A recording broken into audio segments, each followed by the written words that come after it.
Ana Cabrera, nationally recognized journalist, MS Now anchor, and Murrow College alumna, came back to Pullman, Washington, April 6 through 8, 2026, to accept the Edward R. Murrow Lifetime Achievement Award in Journalism at the 50th Murrow Symposium.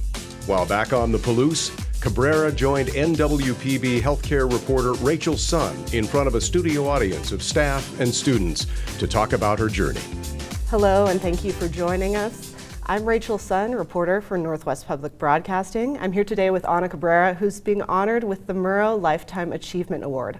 Ana is an anchor for MS Now and formerly worked at CNN, KMGH-TV, and Spokane's KHQ-TV. Over the course of her career, she's covered major national events, including award-winning coverage of the Hyde Park fire in 2012, the killing of Michael Brown and subsequent protests in 2014, and the Unite the Right rally in 2017. Ana is also a Washington State University and Edward R. Murrow College of Communication alumna and former track and field athlete. Ana, thank you so much for being here today. How does it feel to be back home? Oh, thank you so much for having me to be part of this interview, and it feels so good to be here. It really does. I feel like I've been walking around with a smile glued to my face, like my cheeks are starting to actually feel a little, shaky because I'm smiling so much. Just love this place. There's something so special about just the Cougar community, the warmth of the people here, just the beauty of the landscape with the Palouse. It feels amazing to be here. I am having lots of great flashbacks in terms of the good memories made at this school. Yeah, well, and we're so excited to have you here again. Over the course of your career, you have grown to be a beloved and trusted source of quality journalism. And I was wondering, when you think about the impact of your stories, what stories have been the most meaningful to you and why? That's such a tough question to answer because there have been so many stories. And I think it's the people at the heart of the stories that,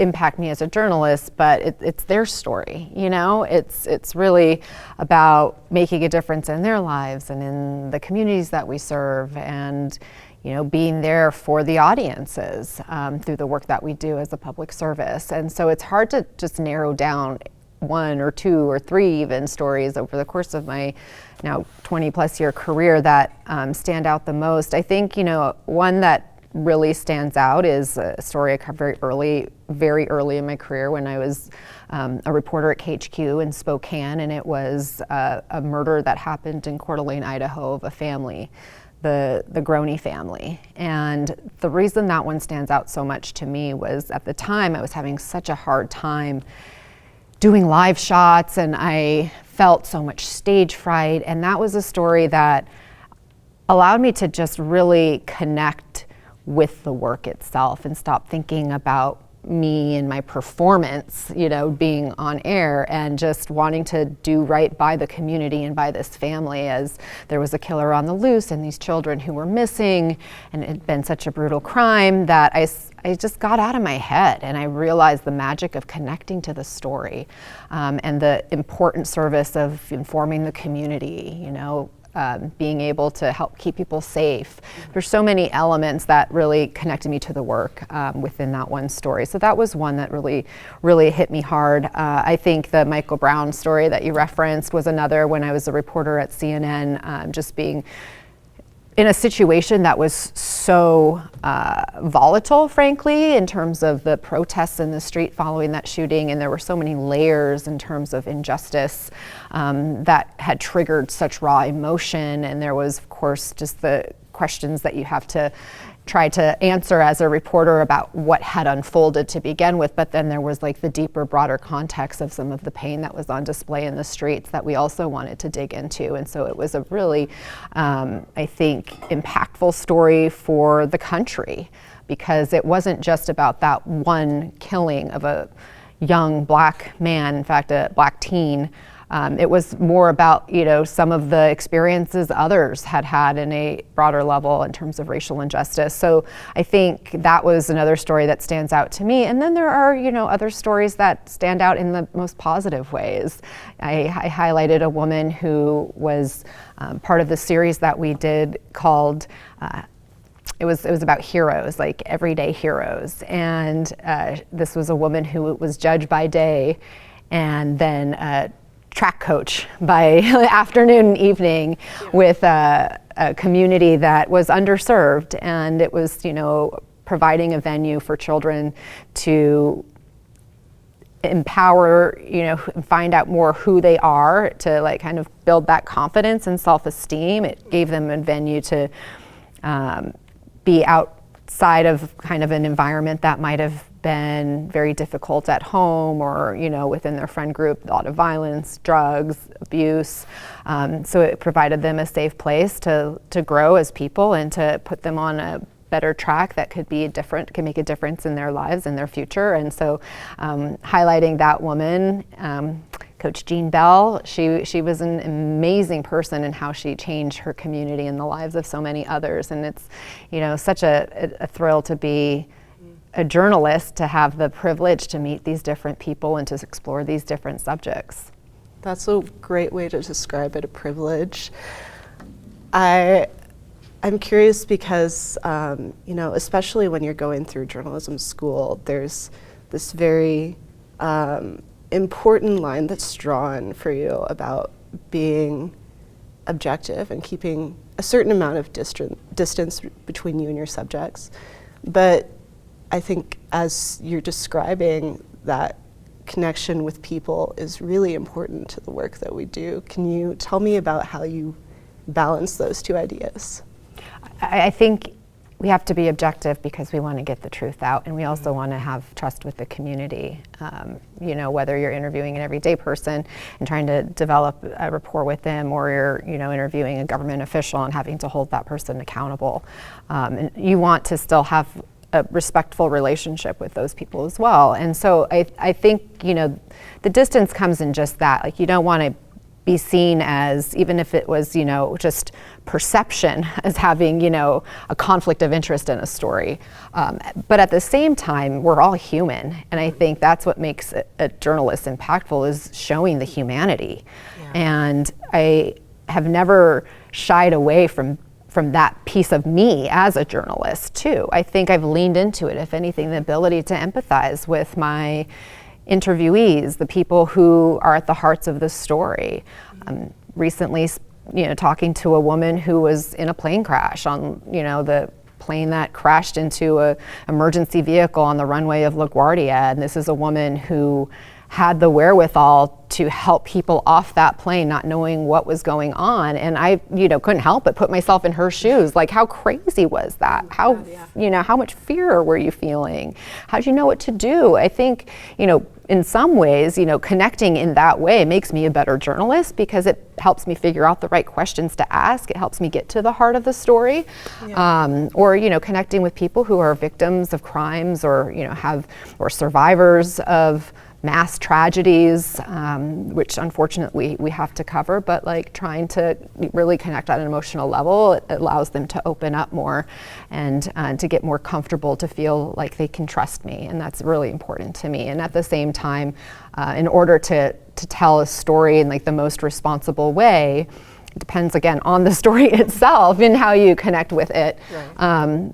But I take that responsibility as a journalist about, shining light and getting to the truth and probing for that truth in every story very, very seriously. And so it depends on what the story is in terms of how much I put of myself into it. But it's never about me. It's always about the people who are the subjects of the story. Yeah. You're really well known today, but I know there was a time when you were a student, just like the students here today, just like I was a few years ago, and still learning the ropes. I was wondering if you could talk about what made you want to be a journalist and what's kept you in this career over the years. So I think it was just there wasn't a moment that was like, I want to be a journalist. It wasn't like I grew up dreaming of being a journalist, but there have been multiple points along the path that have inspired me to go to the next level or to try harder in different ways, to learn more, to get better, to hone the craft a little bit more.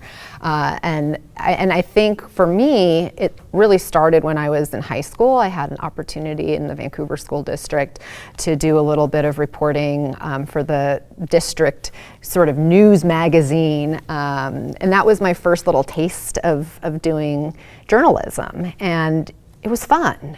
And I had the opportunity to interview President George W. Bush, who at the time was actually a candidate. He hadn't even been elected yet, but that was a real thrill. Tom Brokaw had come through that school district as part of his book tour for The Greatest Generation, and I had a chance to ask a few questions of him, and being able to ask questions was something that connected with me very early on, and I was recruited to run cross country and track here at Washington State, which brought me to this school. And because I had enjoyed that little experience as a high school student in journalism, I thought I'll check out the comms program. It's the Edward R. Murrow College, right? Yeah. And they have a lot of resources that back it up. And so every step along the way, every experience led me to the next. It was like, this is fun. I'm learning a lot. I want to learn more. I want more of it. Yeah. And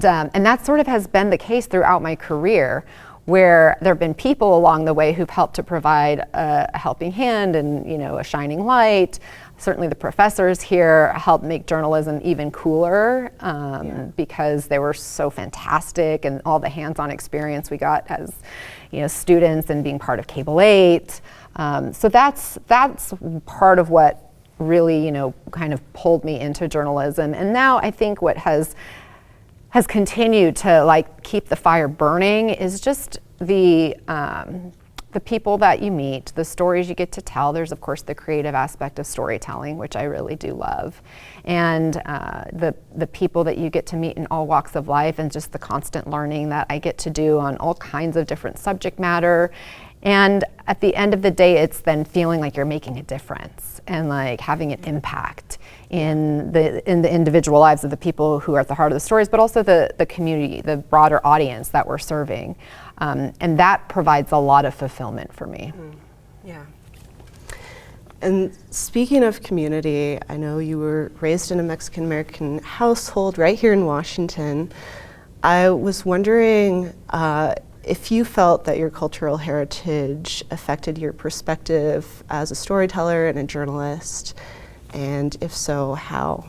I think my background affects, and it's not just my cultural or ethnic background, it does affect my storytelling. I have those experiences that provide, perspective in how I approach a story, how I connect with the people I'm interviewing who are impacted by these stories, how I connect with the audience at home. I mean, there are people that have come up to me to say, I want to do this job because I watched you and you made me realize I could do it.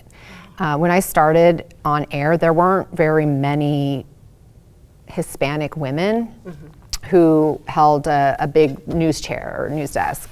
I was definitely inspired by people like Katie Couric and Diane Sawyer, and the nightly news anchors were all men at the time, Tom Brokaw and Peter Jennings, and they inspired me too, but there wasn't a Hispanic woman in those chairs. And so to be representative of the Hispanic community now in the role as a journalist and being a role model to other people makes me realize that really does matter.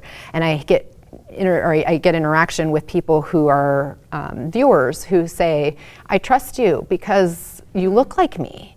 And I think that really matters. But at the same time, I'm a mom, I am a runner, and all of those pieces of my identity also are part of me and how I approach my stories too, and help me connect with people and help me connect with the story in some ways, in deeper ways, because I'm impacted by the same things I'm exploring for the communities that we're serving, right? The issues that we're exploring, whether it's also just in an individual story. I know you're a healthcare reporter, we've been covering just the rising healthcare costs.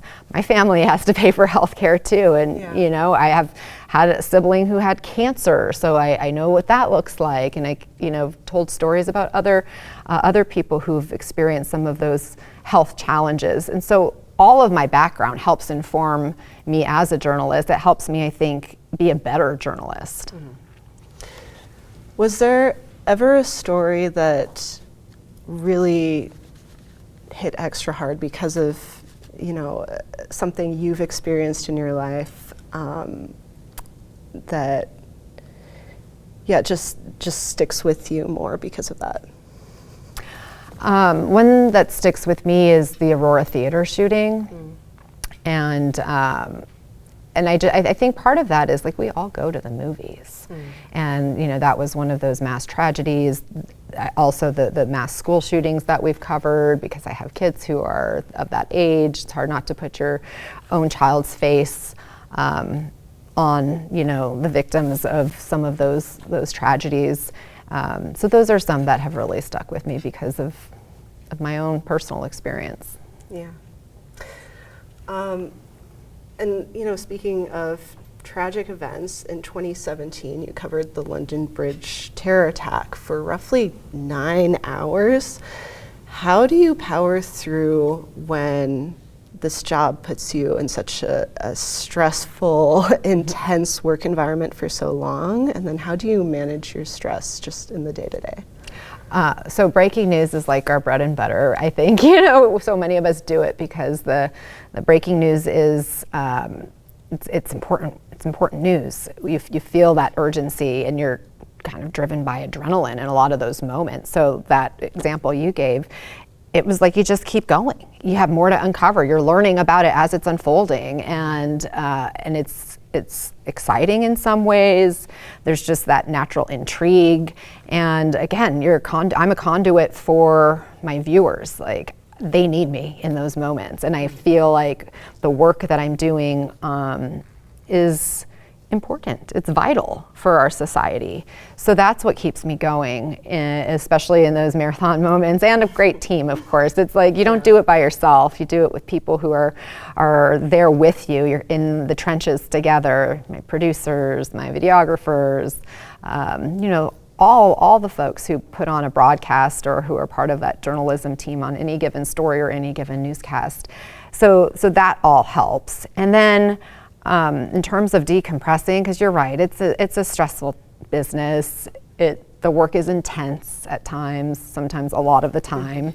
But I still love to run. That's sort of my moving meditation.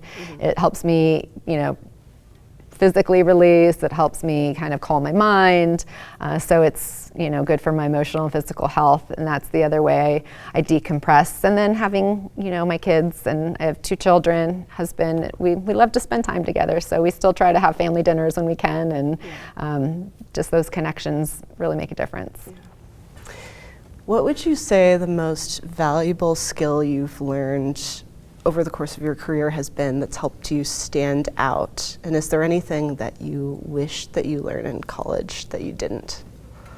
Oh, that's a great question. I don't know what my most valuable skill is. I think one is just knowing how to learn. Honestly, being a good student is something that I take to heart. I still feel like a student. I study hard every single day to prepare for my next day, to just learn about as much as I can on any story, to make sure that I'm armed with the facts and understand different dynamics so that I can tell the full story. So being a good student is one of those things. And I think the other piece is just trying to be myself. Like, I, have a lot of colleagues who I am envious of because of their ability to write so brilliantly or to articulate so well in the moment. And, sometimes I wish I had more of this or that. But one thing that somebody early in my career told me is like, you got to be yourself and tell stories your way, and that authenticity is so important. And so I think that's one thing that I wish I thought more about in college, which is like, how do I bring myself, to this work as opposed to trying to emulate other people? Like, you can learn from a lot of other people to help hone your craft and figure out your own voice. Yeah. But it's still really important to like bring yourself to wherever it is that you're going in, whichever news organization that you're a part of. Like, don't try to be like them. Like, bring yourself to them and to the viewers, because that authenticity connects. Yeah. How do you find your own voice? Because it's easy to hear, like, be yourself, and that sounds simple, but when you're also trying to follow the professional standards and hit certain marks, that seems like it would be difficult. It's trial by error in so many ways. You just got to do the work. The more you do it, the more you find your voice. And it's taking risks, right? Trying some different things. It doesn't always work out, but being willing to try some different things, to find what works for you, I think is how I have found it. I still feel like sometimes I'm finding my voice. The more you write, the more you realize how you communicate, and you can continue to improve in that way. So just do it, honestly. Like, you just got to go through it. You got to keep working at it, and never just accept. Yeah. I know that you've done a lot of live interviews. I'm curious what you've learned from doing those in an increasingly confrontational climate that we're in. I always approach interviews with respect and being respectful to every person that I talk to. And yes, sometimes there's confrontation, but I deal with that by making sure I'm armed with the facts. It's not my opinion that I'm trying to debate somebody with. It's making sure to hold them accountable with the information that matters. And it's also, always reminding myself that, again, I'm in a position and it's my responsibility to get answers for the people that are watching. And that helps me to try to, I think, have the right tone in some of those interviews, right? Yeah. And I do think when you lead with the facts, it's hard for somebody to call you out. It's not me trying to insert myself, it's just making sure that the audience is informed and making sure, the person who I'm interviewing isn't able to just take a narrative and run with it and control the message if it's not based on facts. Yeah. And then I have one more question before we turn it over to our audience members. You've called Edward R. Murrow your North Star or guiding light in this profession. What are some of the qualities or practices of his that guide you today? I think it's his courage, and I think this job takes a lot of courage. You're out there, courage on many levels in doing the work itself, and having those confrontations with people who are in positions of authority. It's having to move from one city to another in order to continue to advance in your career and to grow, which is along the way. So you're putting yourself in uncomfortable positions a lot, and that's certainly something that Murrow just was so good at, right? Like he was so gutsy, whether he was a World War II correspondent or in his confrontations with McCarthy, Senator McCarthy during that era of McCarthyism. He was just so fearless. So that's one thing that I think about. And then I think the other really most important piece of kind of like the tenets of journalism is to seek truth and to follow the facts wherever they lead, to report without fear or favor, to ask the probing questions to get to that truth, making sure that viewers are informed. That's something that's at the heart of all the stories that we do, and part of that's making sure you have the complete story. I think in the age that we're in with all these different information outlets, all these different platforms, all of these echo chambers that people sometimes choose to stay in, it's hard to necessarily break through. But I do believe that now, as much as ever, people need accurate revelatory reporting. And so the Murrow tradition and that Murrow legacy continues to be, I think, the gold standard for journalists. And it's also the way that we serve our audiences the best and have the deepest impact. That's a good answer. Anna, thank you so much.